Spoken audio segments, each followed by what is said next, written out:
Hey guys, it's another week of sex. So, everyone has been talking about their vaginas. I don't have one of those, so I'm not going to talk about that. But, I would like to talk about a dynamic that exists within the gay community that I think is kind of interesting, and I wanted to take a sort of different approach to viewing it. That dynamic that I'm going to talk about today is top and bottom. I'm sure you probably already all know, but the top is the person who penetrates the other partner, and the bottom is the person who receives, essentially. I think in most relationships this is not exclusive to one partner or the other. I think it varies from each partner or from each sexual encounter. But what is interesting to me is sort of the social attributes of what it means to be a top or a bottom. Sort of a skinnier gay man who's a little more effeminate, who shows their feminine side, which everyone has, more clearly and a little more openly, and who is not concerned with, seeming hypermasculine or that kind of thing, is most likely going to be assumed to be a bottom.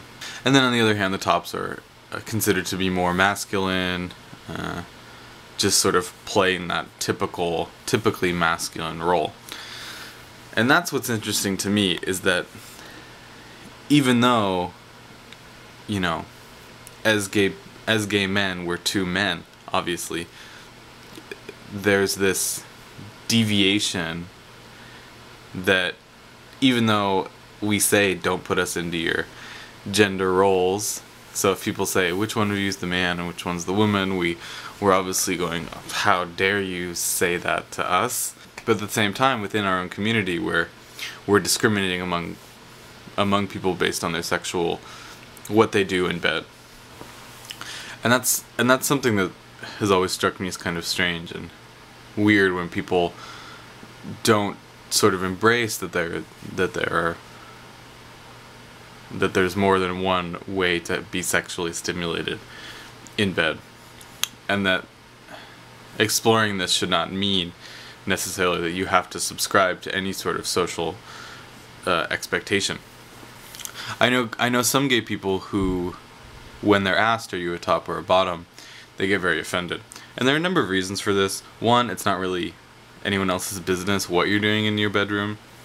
And I think what people try to do is, well, if they're straight, I think they're trying to figure out what role, how they can define a gay person, a gay man, in a way that makes sense to them. So if the person receives, if the person is penetrated, then they're more likely going to associate them with a feminine role, and if they penetrate, it's going to be more of a masculine role. To be penetrated is the role of woman, is sort of this cultural expectation for the woman to be the more submissive role. But I think instead of getting offended when people ask that, we need to ask ourselves why we're getting offended by that. I think one reason is because gay men are so worried about being portrayed or being perceived as feminine that they try very hard to become hyper-masculine.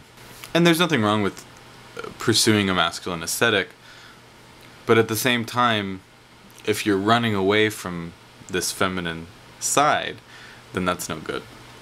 I think sometimes gay men get offended when people ask if they're a top or a bottom, because they don't want to be perceived as a woman. In society, there's still the expectation that women are somehow less than. So if you act in a way that is feminine in the bedroom, so if you are penetrated in the bedroom, that automatically subscribes you to some sort of feminine characteristics. And people get offended because they don't want to be a woman, because a woman is less than a man, is this sort of idea that I think a lot of gay men have. Personally, I find nothing wrong with being a woman. I don't think there's any sort of difference, between men and women. I don't think one is better than the other. And so it's not offensive to me if people want to perceive me in a more feminine way.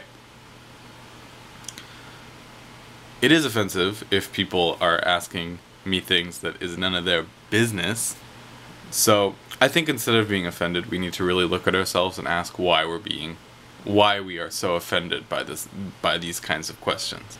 That's a little foray into a little bit of cultural studies for the gays. Next week is questions week. We've gotten some amazing questions, a lot from women about sex positions, which is fine. That's great. That's something that everyone else can answer. If there are any gay men watching out there who would like some questions answered, I would love to do that. Or gay women, or people who just want to know more about the gays. So let me know, and I will see you all next week.